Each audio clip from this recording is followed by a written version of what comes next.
Dans cette vidéo, vous apprendrez de manière simple comment vérifier une natte de mise à la terre à l'aide d'un multimètre. À la fin, vous saurez exactement si votre natte de mise à la terre fonctionne et vous met bien à la terre de façon fiable. Alors restez avec nous.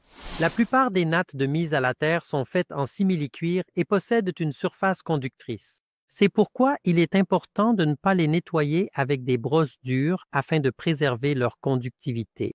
Pour ce test, nous utilisons le multimètre Unité. Bien sûr, vous pouvez aussi utiliser n'importe quel autre multimètre, car les fonctions sont similaires sur la plupart des modèles. Nous commençons par insérer l'extrémité rouge du multimètre dans les pinces de la prise électrique. Nous prenons l'extrémité noire en main pour mesurer la tension corporelle. Le multimètre est alors réglé sur ACV. Pour rappel, nous avons inséré la fiche rouge du multimètre avec précaution dans les pinces métalliques de la prise électrique murale. Lorsque nous touchons le multimètre, la tension corporelle s'affiche. Sur l'image de droite, vous voyez la valeur mesurée. Pour connecter le tapis de mise à la terre, nous utilisons un adaptateur spécial pour prise électrique. Cet adaptateur possède des broches en plastique qui ne conduisent pas l'électricité, mais ne servent qu'à connecter la terre. Cela signifie que seules les pinces de la prise touchent les parties métalliques de l'adaptateur. Nous branchons l'adaptateur dans la prise électrique. D'ailleurs, vous pouvez aussi utiliser une multiprise ou une rallonge à condition qu'elle soit mise à la terre, ce qui est le cas pour la plupart. Nous préparons maintenant tout.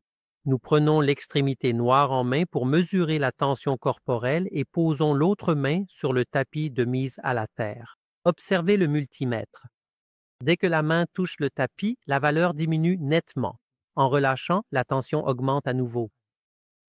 Encore une fois pour récapituler, la tension chute de 9,6 à 0,16. Cela montre clairement que la tension corporelle diminue et que la terre fonctionne. Le corps est mis à la terre en touchant le tapis. Plus on reste longtemps relié à la terre, plus la tension diminue.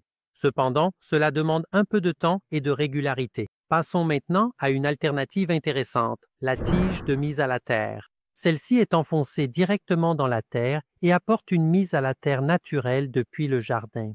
Il est important que la tige mesure au moins 60 cm de long, car à une profondeur de 40 à 50 cm commence une terre humide et conductrice.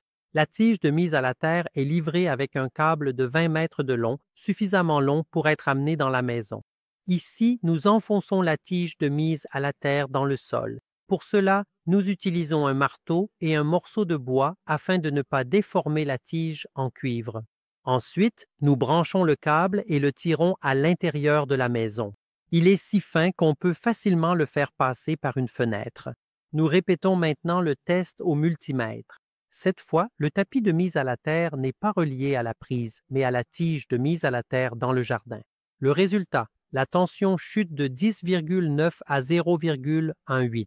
Juste une remarque en passant, la tension corporelle est ici montée à 10,9, probablement à cause de l'effort physique lors de l'enfoncement de la tige de mise à la terre. Cependant, il y a une observation intéressante. Avec l'adaptateur de prise, la tension peut être réduite à 0,16, tandis que la connexion avec la tige de mise à la terre fait descendre la tension à 0,18. La raison pourrait être la mise à la terre beaucoup plus profonde de la prise électrique. Plus la mise à la terre est profonde, plus elle est efficace. Avez-vous encore des questions?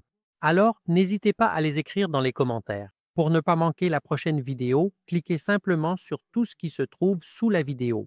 À très bientôt. Au revoir.